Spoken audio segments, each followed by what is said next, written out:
Look, a lot of our elected officials are uninformed. Okay, is there any kind of introduction, or are we just plunging in and then you guys will... I don't care about politics. Look, I don't care about Pokemon, but that doesn't mean it won't keep on coming back.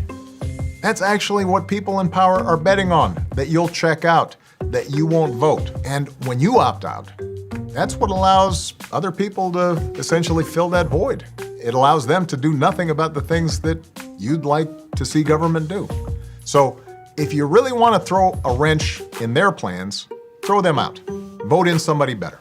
Next, why bother voting when I can't relate to the candidates? Now, this is actually a good question. For way too long, politicians haven't been representative of America as a whole.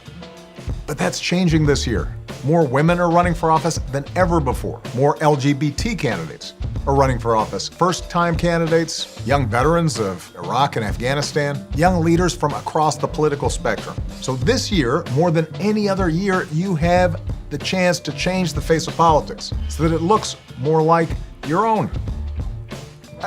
You remember those hearings where members of Congress were asking Mark Zuckerberg questions like they'd never used the internet before? That's because they haven't. Here's your chance to vote for people who actually know what the internet is. My vote doesn't matter. Now, the last presidential election turned on fewer than 100,000 votes in 3 states. More people go to Coachella. Look, when it comes to something like Dancing with the Stars, people actually think their vote matters. But a vote in this November's election actually does matter. It could elect people who make our criminal justice system fair and your student loans easier to afford. And by the way, you wouldn't let your grandparents pick your playlist. Why would you let them pick your representative who's going to determine your future?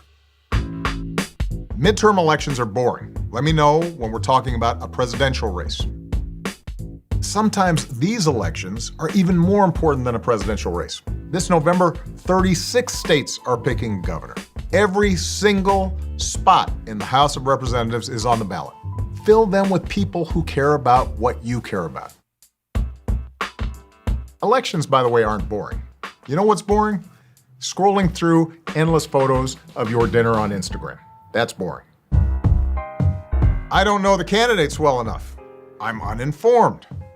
There are people running for office who don't think women should get equal pay for equal work, who don't think we should do anything about schools getting shot up, or who think we shouldn't raise the minimum wage for people who are working their tails off every day but still can't afford to pay the rent. Vote them out. Vote for somebody who shares your values. Also, this thing has something called Google. You can't use Google to figure out which candidates on your local ballot think that the earth is flat and climate change is a hoax. Google is super easy to read. I don't know where I'm supposed to vote. This one's easy. Do you know your address?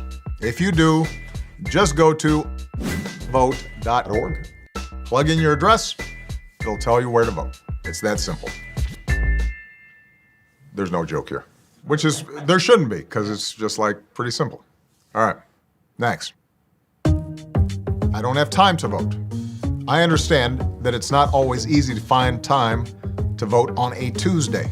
That's why in every state, you can get an absentee ballot, which you can mail in or drop off ahead of Election Day. And in 37 states, you can actually vote early, which is like going to a private Jay-Z Beyonce concert, just without Jay-Z and Beyonce. But take some friends anyway, beat the lines, because like most things, voting's more fun when you do it together. Share the video and tell your friends to vote on November 6th. It's a wrap. It's a wrap. You know, I'd stay for the wrap party, but I've got other stuff to do.